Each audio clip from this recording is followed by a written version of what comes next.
Hi friends, welcome to our channel.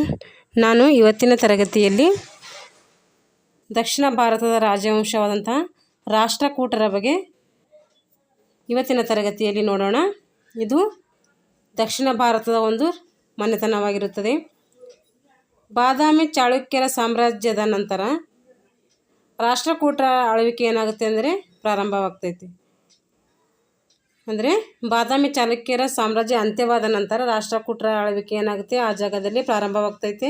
ರಾಷ್ಟ್ರಕೂಟರು ಎಂದ ತಕ್ಷಣ ನಮಗೆ ನೆನಪಿಗೆ ಬರೋದು ಯಾವುದಂದರೆ ಕವಿರಾಜ ಮಾರ್ಗ. ಅಂದರೆ ಆದಿಕವಿ ಪಂಪ ಮತ್ತು ಎಲ್ಲೋರದ ಕೈಲಾಸ ದೇವಾಲಯ ಇಲ್ಲಿಂದಲೇ ಏನಾಗುತ್ತೆ ಪಾಠ ಏನಾಗುತ್ತೆ ಪ್ರಾರಂಭವಾಗುತ್ತೆ. ಕವಿರಾಜ ಮಾರ್ಗ ಬರೆದವ್ರು ಯಾರು ಅಂತಂದರೆ ಶ್ರೀ ವಿಜಯ. ಕವಿರಾಜ ಮಾರ್ಗ ಎಂಬ ಮಹತ್ವದ ಲಕ್ಷಣ ಗ್ರಂಥದ ರಾಷ್ಟ್ರಕೂಟರ ಕಾಲಕ್ಕೆ ಸೇರ್ತೈತೆ. ಇದನ್ನು ರಚಿಸುವುದರು ಯಾರೆಂದರೆ ಶ್ರೀ ವಿಜಯ. ಅವರಿಗೆ ದೊರೆತಿರುವ ಕನ್ನಡದ ಗ್ರಂಥಗಳಲ್ಲಿ ಇದು ಅತ್ಯಂತ ಪ್ರಾಚೀನವಾದಂತಹ ಒಂದು ಕೃತಿಯಾಗಿರ್ತೈತಿ.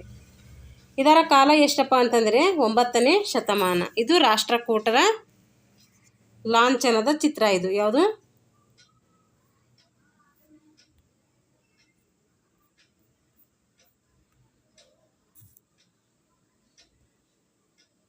ಇದು ನೋಡ್ರಿ, ಇದು ರಾಷ್ಟ್ರಕೂಟರ ಲಾಂಛನವಿರುವಂಥ ಒಂದು ಚಿತ್ರಣ. ಲಕ್ಷಣ ಗ್ರಂಥವೆಂದರೆ ಭಾಷೆ, ಶೈಲಿ, ಛಂದಸ್ಸು ಮುಂತಾದ ಲಕ್ಷಣಗಳನ್ನು ವಿವರಿಸುವ ಒಂದು ಗ್ರಂಥವಾಗಿರುತ್ತದೆ. ಇದು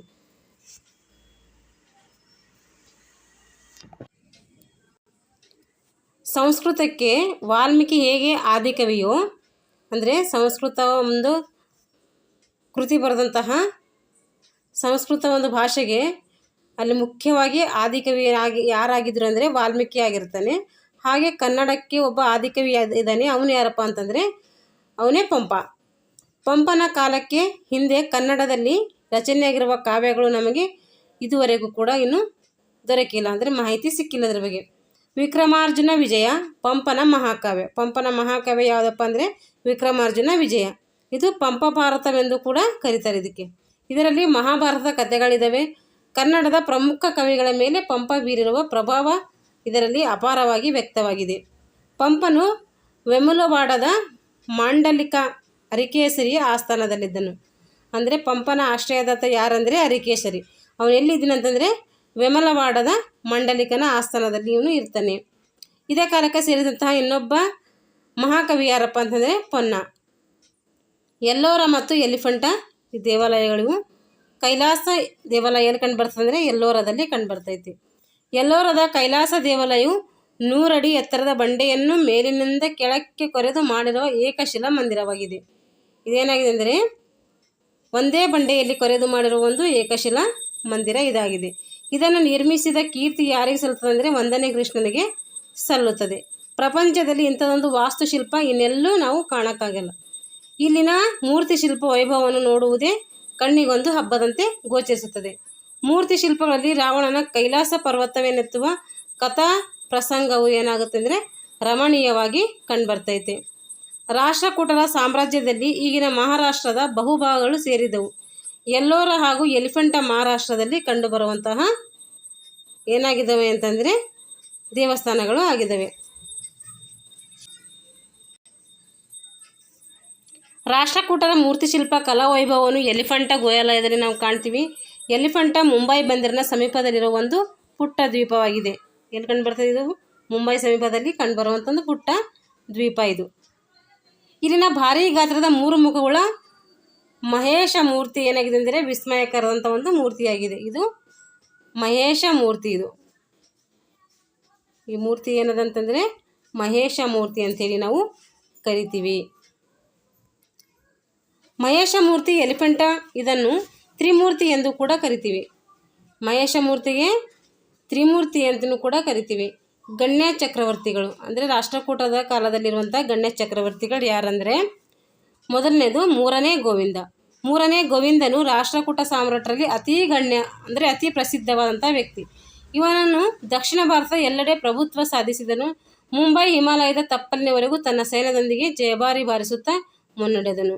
ಈ ಸಾಧನೆಯನ್ನು ಅವನ ಆಸ್ಥಾನ ಕವಿಯು ಗೋವಿಂದನ ಯುದ್ಧದ ಮದ್ದಾನೆಗಳು ಗಂಗಾ ನದಿಯ ಪುಣ್ಯತೀರ್ಥ ರುಚಿ ನೋಡಿದವು ಎಂಬುದನ್ನು ಮನಮೋಹಕವಾಗಿ ವರ್ಣಿಸಿದ್ದಾನೆ. ಅಂದರೆ ಗೋವಿಂದನ ಮದ್ದಾನೆಗಳು ಏನಾಗಿದ್ದಾವಂತಂದರೆ ಗಂಗಾ ನದಿಯ ಪುಣ್ಯತೀರ್ಥದಲ್ಲಿ ರುಚಿ ನೋಡಿದವು ಅಂತೇಳಿ ಅಲ್ಲಿನ ಕವಿ ಏನು ಹೇಳ್ತಾನೆ, ಇದ್ರ ಬಗ್ಗೆ ವರ್ಣನೆ ಮಾಡಿ ಹೇಳ್ತಾನೆ. ಅಮೋಘ ವರ್ಷ ನೃಪತುಂಗ, ಇದು ಕ್ವಶನ್ ಆಗ್ತೈತೆ. ಯಾವುದು? ಮೂರನೇ ಗೋವಿಂದನ ಯುದ್ಧದ ಮದ್ದಾನೆಗಳು ಗಂಗಾ ನದಿಯ ಪುಣ್ಯತೀರ್ಥ ರುಚಿ ನೋಡಿದವು ಅಂತ ಯಾರ ಬಗ್ಗೆ ಕುರಿತು ಹೇಳಲಾಗಿದೆ ಅಂದರೆ ಮೂರನೇ ಗೋವಿಂದನ ಕುರಿತು ಹೇಳಲಾಗಿದೆ. ಅಮೋಘ ವರ್ಷ ನೃಪತುಂಗ ಇದೆಲ್ಲ. ಅಮೋಘ ವರ್ಷ ನೃಪತುಂಗ ಮುಮ್ಮಡಿ ಗೋವಿಂದನ ಮಗ. ಅಮೋಘ ವರ್ಷ ನೃಪತುಂಗ ಯಾರಪ್ಪ ಅಂದರೆ ಮೂರನೇ ಗೋವಿಂದನ ಮಗ. ಮುಮ್ಮಡಿ ಅಂದ್ರೆ ಮೂರನೇ ಗೋವಿಂದ ಅಂದ್ರೂ ಒಂದೇ.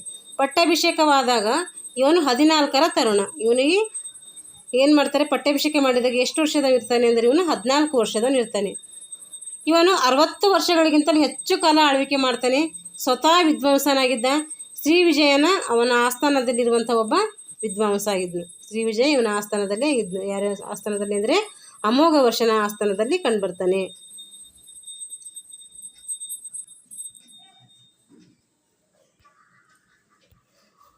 ಅಮೋಘ ವರ್ಷ ನೃಪತುಂಗನಿಗೆ ಅತ್ಯಂತ ಇಷ್ಟವಾದ ಸಂಗತಿ ಏನೆಂದರೆ ತನ್ನ ಪ್ರಜೆಗಳ ಕ್ಷೇಮ. ಅಮೋಘ ವರ್ಷ ನೃಪತುಂಗನಿಗೆ ಪ್ರಜೆಗಳ ಕ್ಷೇಮವನ್ನು ನೋಡಿಕೊಳ್ಳೋದೇ ಅವನಿಗೆ ಇಷ್ಟವಾದಂಥ ಒಂದು ವಿಷಯವಾಗಿರ್ತೈತಿ. ಅವನು ಮಾನ್ಯಖೇಡ ಪಟ್ಟಣದ, ಈಗಿನ ಮಳಖೇಡ ಗುಲ್ಬರ್ಗ ಜಿಲ್ಲೆಯಲ್ಲಿ ಬರ್ತೈತೆ. ಇದು ರಾಷ್ಟ್ರಕೂಟರ ರಾಜಧಾನಿಯಾಗಿತ್ತು. ಈ ಕಾಲದ ವಿಶ್ವದ 4 ವಿಶಾಲ ಸಾಮ್ರಾಜ್ಯಗಳಲ್ಲಿ ರಾಷ್ಟ್ರಕೂಟ ಸಾಮ್ರಾಜ್ಯವು ಒಂದಾಗಿತ್ತು ಅಂತೇಳಿ ವಿದೇಶಿ ಪ್ರವಾಸಿ ಸುಲೇಮಾನ್ ಏನು ಮಾಡ್ತಾನೆ, ಬರೀತಾನೆ. ಆ 3 ಸಾಮ್ರಾಜ್ಯಗಳು ಯಾವಪ್ಪ ಅಂತಂದರೆ ರೋಮನ್, ಅರಬ್ ಮತ್ತು ಚೀನಿ ಸಾಮ್ರಾಜ್ಯ. ಈ ಸಾಮ್ರಾಜ್ಯಗಳಲ್ಲಿ ಏನಾಗಿತ್ತು, ಅಮೋಘ ವರ್ಷ ನೃಪತುಂಗ ಸಾಮ್ರಾಜ್ಯನೂ ಕೂಡ ಒಂದಾಗಿತ್ತು ಅಂಥೇಳಿ ಬರೀತಾರೆ. ಯಾರು ಬರೆದರಿದು? ವಿದೇಶಿ ಸುಲೇಮಾನ್ ಬರೀತಾನೆ. ಸರಿ ಬೇರೆ ಕಡೆ ಎಲ್ಲ ನೋಡ್ತಾ ಇದೆ. ಇದು ಯಾರು ಬರಿತಾ ಇದ್ದಾರೆ ಅಂದರೆ ಸುಲೇಮಾನ್ ಏನು ಮಾಡ್ತಾ ಇರ್ತಾನೆ, ಈ ಸಾಮ್ರಾಜ್ಯವನ್ನು ಕುರಿತು ಹೇಳ್ತಾ ಇರ್ತಾನೆ. ಅಂದರೆ ಜಗತ್ತು ಕಂಡಂಥ 4 ಸಾಮ್ರಾಜ್ಯಗಳಲ್ಲಿ ಅಮೋಘ ವರ್ಷನ ಸಾಮ್ರಾಜ್ಯನೂ ಕೂಡ ಒಂದಾಗಿದೆ ಅಂಥೇಳಿ ಯಾರು ಹೇಳ್ತಾರೆ ಅಂತಂದರೆ ಸುಲೇಮಾನ್ ಹೇಳ್ತಾನೆ. ಇವ ಅರಬ್ ಪ್ರವಾಸಿಯಾಗಿರ್ತಾನೆ. ಇದು ಎಕ್ಸಾಮ್ಗೆ ಆಗ್ಬೋದು. 4 ಅಮೋಘ ವರ್ಷ ನೃಪತುಂಗನ ಸಾಮ್ರಾಜ್ಯವನ್ನು ಕುರಿತು 4 ಸಾಮ್ರಾಜ್ಯಗಳಲ್ಲಿ ಇದು ಒಂದಾಗಿದೆ ಅಂಥೇಳಿ ಹೇಳಿದರು ಯಾರು ಅಂದರೆ ಅದು ಸುಲೇಮಾನ್. ಎಲ್ಲಿದೆ ಸುಲೇಮಾನು? ಇಲ್ಲಿದೆ ನೋಡ್ರಿ ಸುಲೇಮಾನು. ಅವು ಯಾವ 3 ಸಾಮ್ರಾಜ್ಯ ಅಂದರೆ ರೋಮನ್, ಅರಬ್ ಮತ್ತು ಚೀನಿ ಸಾಮ್ರಾಜ್ಯಗಳು ನೆನ್ಪಿಟ್ಕೋಬೇಕು. ಇವಾಗ 3ನೇ ಕೃಷ್ಣ.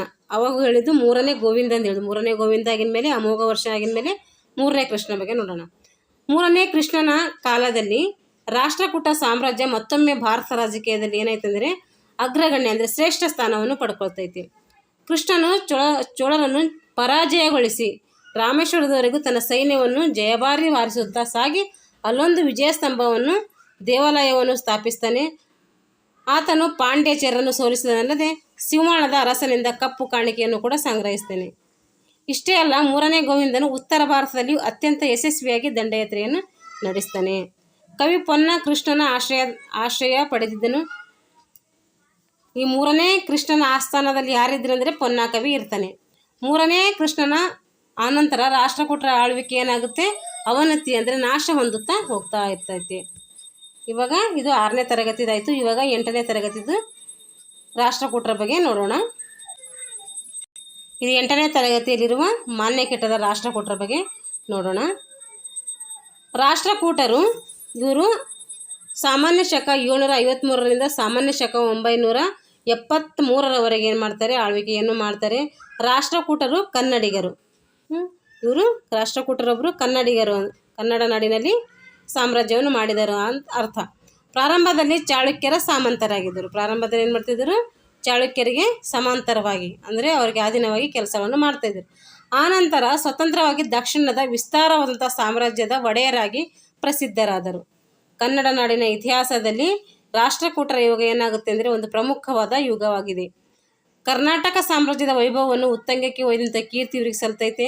ಉತ್ತರದ ನರ್ಮದಾ ನದಿಯಿಂದ ದಕ್ಷಿಣದ ಕಾವೇರಿ ನದಿಯವರೆಗೂ ಹರಡಿದ ಸಾಮ್ರಾಜ್ಯ, ಎಲ್ಲೋರದ ಕೈಲಾಸನಾಥ ದೇವಾಲಯ, ಕನ್ನಡದ ಮೊದಲ ಗ್ರಂಥ ಕವಿರಾಜ ಮಾರ್ಗ ಇವೆಲ್ಲವೂ ಇವರ ಕಾಲದಲ್ಲಿ ಏನಾಗ್ತಾವೆ ಅಂತಂದರೆ ನಿರ್ಮಾಣವಾಗಿ ಅಜರಾಮರವಾಗಿದ್ದಾವೆ. ದಂತಿದುರ್ಗನಿಂದ ಪ್ರಾರಂಭವಾದಂತಹ ಸಾಮ್ರಾಜ್ಯ ಕೃಷ್ಣ, ಇಮ್ಮಡಿ ಗೋವಿಂದ, ಧ್ರುವ, ಮುಮ್ಮಡಿ ಗೋವಿಂದ, ಅಮೋಘ ವರ್ಷ ಮುಂತಾದವರಿಂದ ಏನಾಗುತ್ತೆ, ಇದು ಮುಂದುವರಿತಾ ಹೋಗ್ತೈತಿ. ಹಾಗೆ ಉತ್ತುಂಗ ಮಟ್ಟದಲ್ಲಿ ಅಂದರೆ ಉನ್ನತ ಶಿಖರವನ್ನು ಕೂಡ ತಲುಪ್ತೈತಿ. ಅಮೋಘ ವರ್ಷನ ಪ್ರಾರಂಭಿಕ ಆಳ್ವಿಕೆ ಏನಾಗಿತ್ತು ಅಂದರೆ ಅನೇಕ ಅಡೆತಡೆಗಳಿಂದ ಕೂಡಿತ್ತು. ಅವ ಆಳ್ವಿಕೆ ಮಾಡಬೇಕಾದ್ರೆ ಹಲವಾರು ಅಡಚಣೆಗಳು ಇದ್ದವು ಅವನಿಗೆ, ಅಮೋಘ ವರ್ಷ ನೃಪತುಂಗನಿಗೆ. ಆದರೆ ಕದನದಲ್ಲಿ ಇಷ್ಟವಿಲ್ಲದ ಇವನು ಪ್ರಶಾಂತ ವಾತಾವರಣ ಬಯಸ್ತಾ ಇದ್ದಾನೆ. ಆದರೆ ಇವನಿಗೆ ಯುದ್ಧ ಮಾಡಲಿಕ್ಕೆ ಇಷ್ಟ ಇರಲ್ಲ. ಪ್ರಶಾಂತವಾಗಿರಬೇಕು ಅನ್ನೋದು ಇವನಿಗೆ ಆಶೆ ಇರ್ತೈತಿ. ಗಂಗರೊಡನೆ ಹಾಗೂ ಪಲ್ಲವರೊಡನೆ ವಿವಾಹ ಸಂಬಂಧ ಬೆಳೆಸ್ಕೊಂಡನು. ಯುದ್ಧ ಮಾಡೋದು ಬೇಡ, ಇನ್ನೊಬ್ಬರ ಜೊತೆ ಮನಸ್ತಾಪ ಮಾಡ್ಕೊಳ್ಳೋದು ಬೇಡ ಅಂತ ಏನು ಮಾಡ್ತಾನೆ, ಅವ್ರದ್ದು ವಿರೋಧಿಗಳು ಯಾರಿದ್ರಲ್ಲ ಗಂಗರು ಮತ್ತು ಪಲ್ಲವರು, ಅವ್ರ ಜೊತೆಗೆ ಏನು ಮಾಡ್ತಾನೆ ಅಂದರೆ ವಿವಾಹ ಸಂಬಂಧಗಳನ್ನು ಬೆಳೆಸ್ತಾನೆ. ಅದರಿಂದ ನಾವೇನು ಮಾಡ್ಬೋದು, ಶಾಂತಿಯನ್ನು ಸ್ಥಾಪಿಸ್ಬೋದು ಅಂತೇಳಿ. ಶಾಂತಿ ಪ್ರಿಯನಾದ್ದರಿಂದ ಉತ್ತರದ ಕೆಲವು ಪ್ರಾಂತ್ಯಗಳನ್ನು ಕಳ್ಕೊಂಡು ಪಶ್ಚಿಮ ಕರಾವಳಿಯಲ್ಲಿನ ಬಂದರುಗಳು ಮಹಾನ್ ವಾಣಿಜ್ಯ ಕೇಂದ್ರಗಳಾಗಿದ್ದರಿಂದ ಪರ್ಷಿಯಾ ಅರೇಬಿಯಾಗಳೊಂದಿಗೆ ವ್ಯಾಪಾರ ಸಂಬಂಧವನ್ನು ಹೊಂದಿ ಅಪಾರ ಐಶ್ವರ್ಯವನ್ನು ಗಳಿಸಿದವು. ಅನೇಕ ಪ್ರವಾಸಿಗರು ವರ್ತಕರು ಈ ಸಂದರ್ಭದಲ್ಲಿ ಚಕ್ರಾಧಿಪತ್ಯವನ್ನು ಪ್ರದರ್ಶಿಸಿದರು. ಅವರಲ್ಲಿ ಪ್ರಮುಖವಾದವರು ಯಾರಂದರೆ ಅರಬ್ ಯಾತ್ರಿಕ ಸುಲೇಮಾನ್. ಇವನು ಅಮೋಘ ವರ್ಷನನ್ನು ಕುರಿತು ಜಗತ್ತಿನ 4 ಪ್ರಬಲ ಚಕ್ರವರ್ತಿಗಳಲ್ಲಿ ಇವನು ಕೂಡ ಒಬ್ಬನಾಗಿದ್ದಾನೆ. 4 ಸಾಮ್ರಾಜ್ಯಗಳಲ್ಲಿ ಒಂದರೊಂದರಂದೇ ಮತ್ತು 4 ಅರಸರಲ್ಲಿ ಪ್ರಮುಖ ಅಂತಂದರೆ ಅವನು ಕೂಡ ಯಾರಂದರೆ ಅಮೋಘ ವರ್ಷ ನೃಪತುಂಗ. ಅಮೋಘ ವರ್ಷನು ಶೂರನಾಗಿದ್ದ, ಶಾಂತಿ ಪ್ರಿಯನಾಗಿದ್ದ, ಎಲ್ಲ ಮತಗಳಿಗೂ ಪ್ರೋತ್ಸಾಹ ನೀಡ್ತಾ ಇದ್ದ. ನಂತರ ಇಮ್ಮಡಿ ಕೃಷ್ಣ, ಮುಮ್ಮಡಿ ಇಂದ್ರ, ಮುಮ್ಮಡಿ ಕೃಷ್ಣ ಇವರೆಲ್ಲ ಏನು ಮಾಡ್ತಾಯಿದ್ರು, ಮುಂದಿನಲ್ಲಿ ಆಳ್ವಿಕೆಯನ್ನು ಮಾಡ್ತಾಯಿದ್ರು. ಎರಡನೇ ಕರ್ಕನ ಕಾಲದಲ್ಲಿನ ಆಡಳಿತ ದುರ್ಬಲತೆಯು ಸಮಾಂತರಾಗಿದ್ದ ಕಲ್ಯಾಣ ಚಾಲುಕ್ಯ ವಂಶದ 2ನೇ ತೈಲಪ್ಪ ಏನು ಮಾಡ್ತಾನೆಂದರೆ ಈ ಸಾಮ್ರಾಜ್ಯವನ್ನು ವಶಪಡಿಸಿಕೊಂಡು ರಾಷ್ಟ್ರಕೂಟರ ಆಳ್ವಿಕೆ ಏನು ಮಾಡ್ತಾನೆ, ಕೊನೆಗೊಳಿಸ್ತಾನೆ. ಹಾಗಾದರೆ ರಾಷ್ಟ್ರಕೂಟರು ಏನೇನು ಕೊಡುಗೆಗಳನ್ನು ನೀಡಿದ್ದಾರೆ ಅಂತೇಳಿ ನೋಡೋಣ. ರಾಷ್ಟ್ರಕೂಟರು ರಾಜತ್ವದ ವಂಶ ಪರಂಪರೆವಾಗಿತ್ತು. ಇವರ ಆಳ್ವಿಕೆ ಏನಾಗಿತ್ತು ಅಂದರೆ ವಂಶ ಪರಂಪರೆಯಿಂದ ಕೂಡಿತು. ಅರಸರಿಗೆ ಸಹಾಯ ಮಾಡಲು ಮಂತ್ರಿಮಂಡಲ ಇರ್ತಿತ್ತು. ಮಂತ್ರಿಮಂಡಲದಲ್ಲಿ ವಿದೇಶಿ ವ್ಯವಹಾರ ನೋಡಿಕೊಳ್ಳುವ ಮಹಾಸಂಧಿ ವಿಗ್ರಹಿ ಎಂಬ ಗಣ್ಯ ಇರ್ತಾ ಇದ್ದ. ಆಡಳಿತದ ಅನುಕೂಲಕ್ಕಾಗಿ ಸಾಮ್ರಾಜ್ಯವನ್ನು ರಾಷ್ಟ್ರ ಅಂದರೆ ಮಂಡಲ, ವಿಷಯ, ನಾಡು, ಗ್ರಾಮಗಳಾಗಿ ವಿಭಜಿಸಲಾಗಿತ್ತು. ಗ್ರಾಮದ ಮುಖ್ಯಸ್ಥನಿಗೆ ಏನಂತ ಕರಿತಿದ್ರು, ಗ್ರಾಮಪತಿ ಅಥವಾ ಪ್ರಭುಗೌಂಡ ಅಂತೇಳಿ ಕರಿತಾ ಇದ್ರು. ಗ್ರಾಮ ಸೈನ್ಯಕ್ಕೆ ಈತನೇ ಏನಾಗ್ತಾ ಇದ್ದ, ಗ್ರಾಮಪತಿನೇ ಏನಾಗ್ತಾ ಇದ್ದ, ಮುಖ್ಯಸ್ಥನಾಗ್ತಾ ಇದ್ದ. ಗ್ರಾಮ ಲೆಕ್ಕಿಗ ಈತನ ಸಹಾಯಕನಾಗ್ತಾ ಇದ್ದ. ಗ್ರಾಮ ಸಭೆಗಳು ಇದ್ದವು. ನಾಡುಗಳಲ್ಲಿ ನಾಡಗೌಂಡ ಇದ್ದ. ಇದೇ ರೀತಿ ವಿಷಯ ಮತ್ತು ರಾಷ್ಟ್ರಗಳ ಮೇಲೂ ಅಧಿಕಾರಗಳಿದ್ದವು. ವಿಷಯಪತಿ ಮತ್ತು ರಾಷ್ಟ್ರಪತಿ ಜಿಲ್ಲೆ ಅಥವಾ ವಿಷಯಕ್ಕೂ ಹಾಗೂ ರಾಷ್ಟ್ರಕ್ಕೂ ಅಧಿಕಾರಿಗಳಿರ್ತಾ ಇದ್ದರು. ಭೂಕಂದಾಯ, ಸರಕು, ಮನೆ, ಅಂಗಡಿಗಳ ಮೇಲಿನ ಸುಂಕ, ನದಿ ದಾಟಿಸುವಂಥ ವೃತ್ತಿಗಳ ಮೇಲಿನ ತೆರಿಗೆ ಮೊದಲಾದವುಗಳು ರಾಜ್ಯದ ಆದಾಯಗಳಾಗಿದ್ದವು. ವಿದೇಶಿ ವ್ಯಾಪಾರದಿಂದ ರಾಜ್ಯಕ್ಕೆ ಏನು ಮಾಡ್ತಾಯಿತ್ತು, ಅಪಾರವಾದಂತಹ ಸುಂಕ ಅಂದರೆ ತೆರಿಗೆಯನ್ನು ಹರಿದು ಬರ್ತಾ ಇತ್ತು. ರಾಷ್ಟ್ರಕೂಟರ ಕಾಲದಲ್ಲಿ ರಾಜರು ಕನ್ನಡ ಮತ್ತು ಸಂಸ್ಕೃತ ಎರಡಕ್ಕೂ ಕೂಡ ಪ್ರೋತ್ಸಾಹ ನೀಡ್ತಾ ಇದ್ದರು. ಸಂಸ್ಕೃತದಲ್ಲಿ ಅತ್ಯುತ್ತಮ ಗ್ರಂಥಗಳ ರಚನೆ ಆದವು. ತ್ರಿವಿಕ್ರಮನು ನಳಚಂಪು ಎಂಬ ಸಂಸ್ಕೃತ ಸಾಹಿತ್ಯದ ಪ್ರಥಮ ಚಂಪು ಕೃತಿಯನ್ನು ರಚಿಸಿದನು. ಸಂಸ್ಕೃತ ಸಾಹಿತ್ಯದ ಪ್ರಥಮ ಚಂಪು ಕೃತಿ ಯಾವುದಂದರೆ ಅದು ತ್ರಿವಿಕ್ರಮನ ನಳಚಂಪು. ಇದು ಸಂಸ್ಕೃತದ ಪ್ರಥಮ ಚಂಪು ಕೃತಿ, ನೆನ್ಪಿಟ್ಕೊಳ್ಬೇಕಿದು. ಹಲಾಯುಧನ ಕವಿರಹಸ್ಯ. ಹಲಾಯುದ್ಧ ಬರೆದಂಥ ಕೃತಿ ಯಾವುದಪ್ಪ ಅಂತಂದರೆ ಅದು ಕವಿರಹಸ್ಯ. ಜೀನಸೇನ ಗಣಿತಜ್ಞ ಮಹಾವೀರಾಚಾರ್ಯರು, ಅಂದರೆ ಗಣಿತಜ್ಞರು ಕೂಡ ಇದ್ರು ಇವ್ರ ಕಾಲದಲ್ಲಿ, ಜೀನಸೇನ ಹಾಗೂ ಮಹಾವೀರಾಚಾರ್ಯ. ವ್ಯಾಕರಣ ಶಾಸ್ತ್ರಜ್ಞರಾದಂತಹ ಶಕಟಾಯನ, ಗುಣಭದ್ರ, ವೀರಸೇನ ಅಮೋಘ ವರ್ಷನ ಆಸ್ಥಾನದಲ್ಲಿ ಇವರೆಲ್ಲ ಕಂಡುಬರ್ತಾರೆ. ಆದಿಕವಿ ಪಂಪನು ಆದಿಪುರಾಣ, ವಿಕ್ರಮಾರ್ಜುನ ವಿಜಯ ಕನ್ನಡದಲ್ಲಿ ಬರೆದಂಥ 2 ಕೃತಿಗಳು ಬರೆದ, ಆದಿಪುರಾಣ ಮತ್ತು ವಿಕ್ರಮಾರ್ಜುನ ವಿಜಯ. ಕವಿ ಚಕ್ರವರ್ತಿ ಪೊನ್ನನು ಶಾಂತಿ ಪುರಾಣವನ್ನು ಬರೀತಾನೆ. ಅಮೋಘ ವರ್ಷನ ಆಸ್ಥಾನದಲ್ಲಿ ಶ್ರೀ ವಿಜಯ ಕವಿರಾಜ ಮಾರ್ಗವನ್ನು ರಚಿಸ್ತಾನೆ. ಇದು ಕನ್ನಡದ ಮೇರು ಕೃತಿ, ಅಂದರೆ ಶ್ರೇಷ್ಠ ಕೃತಿಯಾಗಿ ಹೊರಬರ್ತೈತೆ. ಇದರಿಂದ ಕನ್ನಡ ಸಾಹಿತ್ಯ ಏನಾಯ್ತು ಅಂದರೆ ಪ್ರಾಚೀನ ಕಾಲದಿಂದಲೂ ಬೆಳೆದು ಬಂದಿರುವುದು ಇದರಿಂದ ನಮಗೆ ತಿಳಿಯುತ್ತದೆ. ಆದಿಕವಿ ಪಂಪನ ಹೆಸರಲ್ಲಿ ಹಂಪಿ ಕನ್ನಡ ವಿಶ್ವವಿದ್ಯಾಲಯ ಏನು ಪ್ರಶಸ್ತಿ ಕೊಡ್ತಂದರೆ ನಾಡೋಜ ಎಂಬ ಪ್ರಶಸ್ತಿ ಕೊಡ್ತೈತೆ. ಇದು ಪಂಪನ ಹೆಸರಿನಲ್ಲಿ ಕೊಡ್ತೈತೆ.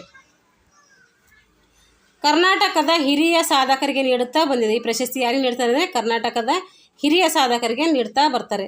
ರಾಷ್ಟ್ರಕೂಟರ ಕಾಲದ ಇನ್ನೊಂದು ಸಂಪನ್ನವಾದ ಗದ್ಯ ಕೃತಿ ಅಂದರೆ ಒಡ್ಡರಾಧನೆ.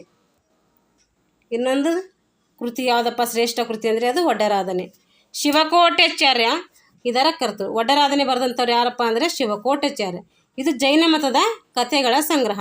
ಇಲ್ಲಿ ಕನ್ನಡ ದೇಸಿಗೆ ವಿಶೇಷ ಪ್ರಾಧಾನ್ಯ ದೊರೆಯುತ್ತದೆ. ಸನ್ನಿವೇಶ, ರಚನೆ, ಪಾತ್ರ ಸೃಷ್ಟಿ, ಸಂವಾದಗಳಲ್ಲಿ ಸಹಜತೆ ಇದೇ ಪಂಪಪೂರ್ವ ಯುಗದ ಶ್ರೇಷ್ಠ ಗದ್ಯ ಗ್ರಂಥಗಳಾಗಿರುತ್ತವೆ. ಇಡೀ ಕನ್ನಡ ಸಾಹಿತ್ಯ ಚರಿತ್ರೆಯಲ್ಲಿ ಚಿರಂತನವಾಗಿ ನಿಲ್ಲೋದಕ್ಕೂ ಈ ಕೃತಿ ಏನಾಗ್ತವೆ ಅಂದರೆ ಸಹಾಯಕವಾಗ್ತವೆ. ಅಗ್ರಹಾರಗಳು, ಮಠಗಳು ಅಂದಿನ ಪ್ರಮುಖ ಶೈಕ್ಷಣಿಕ ಕೇಂದ್ರಗಳಾಗಿದ್ದವು. ಸಂಸ್ಕೃತ, ವೇದ, ಜ್ಯೋತಿಷ್ಯ, ತರ್ಕಶಾಸ್ತ್ರ, ಪುರಾಣಗಳಲ್ಲಿ ಶಿಕ್ಷಣವನ್ನು ಸಿಗ್ತಾಯಿತ್ತು. ಬಿಜಾಪುರ ಜಿಲ್ಲೆ ಇಂಡಿ ತಾಲೂಕಿನ ಸಾಲೋಟಿಗಿ ಪ್ರಮುಖ ವಿದ್ಯಾ ಕೇಂದ್ರಗಳ ಒಂದಾಗಿತ್ತು. ರಾಷ್ಟ್ರಕೂಟ ಅರಸರು ಶಿವ ಮತ್ತು ವಿಷ್ಣುವಿನ ಆರಾಧಕರಾಗಿರ್ತಿದ್ದರು. ಜೈನ ಮತ್ತು ರಾಜಾಶ್ರಯ ಪಡೆದ ಪ್ರಬಲ ಮತವಾಗಿತ್ತು. ಆದರೂ ಎಲ್ಲ ಮತಗಳಿಗೂ ಪ್ರೋತ್ಸಾಹ ನೀಡ್ತಾ ಇದ್ದರು. ಅನೇಕ ಶಿವ ವಿಷ್ಣು ದೇವಾಲಯಗಳು ಇವರ ಕಾಲದಲ್ಲಿ ನಿರ್ಮಾಣವಾಗಿರ್ತವೆ. ಇದು ಕೈಲಾಸನಾಥ ದೇವಾಲಯ. ಇದು ಏಕಶಿಲೆಯಲ್ಲಿ ನಿರ್ಮಾಣವಾದಂತಹ ಎಲ್ಲೋರದ ದೇವಾಲಯ ಇದು. ರಾಷ್ಟ್ರಕೂಟ ಅರಸರು ಕಲಾ ಪೋಷಕರಾಗಿದ್ದರು. ಎಲ್ಲೋರ ಮತ್ತು ಎಲಿಫೆಂಟಗಳಲ್ಲಿ ಕಲ್ಲಿನಲ್ಲಿ ಕೊರೆದು ಮಾಡಿರುವ ದೇವಾಲಯಗಳು ಭಾರತೀಯರ ಕಲೆಗೆ ಏನಾಗಿದ್ದಾವೆ ಮಹಾನ್ ಕಾಣಿಕೆಗಳಾಗಿವೆ. 1ನೇ ಕೃಷ್ಣ ಕಟ್ಟಿಸಿದಂಥ ಎಲ್ಲೋರದ ಕೈಲಾಸನಾಥ ಮಂದಿರವು ಏಕಶಿಲೆಯ ಅದ್ಭುತವಾದಂಥ ರಚನೆ. ಇದು ಎಷ್ಟು ಅಡಿ ಎತ್ತರ ಇದೆಯಪ್ಪ ಅಂದರೆ 100 ಅಡಿ ಎತ್ತರ ಇದೆ. 276 ಅಡಿ ಉದ್ದ ಇದೆ. 154 ಅಡಿ ಅಗಲ. ಇದು ಕೇಳ್ತಾರೆ, ಮೆಜರ್ಮೆಂಟ್ ನೆನ್ಪಿಟ್ಕೋಬೇಕು. ಎತ್ತರ ಎಷ್ಟಪ್ಪ ಅಂತಂದರೆ 100 ಅಡಿ ಎತ್ತರ, 276 ಅಡಿ ಉದ್ದ, 154 ಅಡಿ ಅಗಲ. ಬೃಹತ್ತರವಾದ ಒಂದು ಕಲ್ಲಿನಲ್ಲಿ ಏನಾಗಿದೆ ಅಂದರೆ ಇದು ಕೊರೆದು ಮಾಡಲಾಗಿದೆ. ಅಲ್ಲಿಯ ಪ್ರಸಿದ್ಧ ದಶಾವತಾರ ಗುಹಾಲಯವಿದೆ. ಮುಂಬೈ ಬಳಿಯ ಎಲಿಫೆಂಟದ ಗುಹೆಗಳಲ್ಲಿ ಶಿಲ್ಪಕಲೆ ಏನಾಗಿದೆ ರಾಷ್ಟ್ರಕೂಟರ ಕಾಲಕ್ಕೆ ಮುಕುಟಪ್ರಾಯವಾಗಿ ಇದು ನಿರ್ಮಾಣ ತಿಳಿಸ್ತೈತೆ. ಅದರದ್ದು ಮಹತ್ವವನ್ನು ತಿಳಿಸ್ತೈತೆ ಅಂತ ಅರ್ಥ. ಅರ್ಧನಾರೀಶ್ವರ ಮಹೇಶ ಮೂರ್ತಿ ತ್ರಿಮುಖ, ಮಹೇಶ ಮೂರ್ತಿಗೆ ತ್ರಿಮುಖ ಅಂತ ಕರಿತೀವಿ. ವಿಗ್ರಹಗಳನ್ನು ಸೊಗಸಾಗಿ ಕೆತ್ತಲಾಗಿದೆ. ರಾಯಚೂರು ಜಿಲ್ಲೆ ಶಿರವಾಳದಲ್ಲಿ ಇವರ ಕಾಲದ ದೇವಾಲಯಗಳಿವೆ. ಪಟ್ಟದಕಲ್ಲಿನಲ್ಲಿ ಸುಂದರ ಜೀನ ದೇವಾಲಯವಿದೆ. ರಾಷ್ಟ್ರಕೂಟರ ರಾಜಧಾನಿ ಯಾವುದಪ್ಪ ಅಂದರೆ ಮಾನ್ಯಖೇಡ. ಮಾನ್ಯಖೇಡ ಅಂತ ಕರಿತಾರೆ ಅಥವಾ ಮುಳಕೋಡ ಅಂತಲೂ ಕೂಡ ಕರೀತಾರೆ. ಇದು ಗುಲ್ಬರ್ಗ ಜಿಲ್ಲೆಯಲ್ಲಿ ಕಂಡುಬರುವಂಥ ಒಂದು ರಾಜವಂಶ. ಹೀಗೆ ಏನಾಯ್ತಂದರೆ 6 ಮತ್ತು 8ನೇ ತರಗತಿಯಲ್ಲಿ ರಾಷ್ಟ್ರಕೂಟರ ಬಗ್ಗೆ ನೋಡಿದ್ದೀವಿ. ಇಷ್ಟು ಓದಿದರೆ ನಮಗೆ TET ಸಾಕು. ಮುಂದಿನ ತರಗತಿ ಏನು ಮಾಡೋಣ ಅಂತಂದರೆ ಕಲ್ಯಾಣದ ಚಾಲುಕ್ಯರ ಬಗ್ಗೆ ತಿಳ್ಕೊಳ್ಳೋಣ ಅಂತ ಹೇಳ್ತಾ ಇಲ್ಲಿಗೆ ಈ ವಿಡಿಯೋನು ಮುಗಿಸ್ತಾ ಇದ್ದೀನಿ. ಎಲ್ಲರೂ ನಮ್ಮ ಚಾನಲನ್ನು ಏನು ಮಾಡಲಿ, ಪ್ಲೀಸ್ ಸಬ್ಸ್ಕ್ರೈಬ್ ಮಾಡಿ, ಶೇರ್ ಮಾಡಿ ಅಂತ ಹೇಳ್ತಾ ಇಲ್ಲಿಗೆ ಈ ಕ್ಲಾಸನ್ನು ಮುಗಿಸ್ತಾ ಇದ್ದೀನಿ.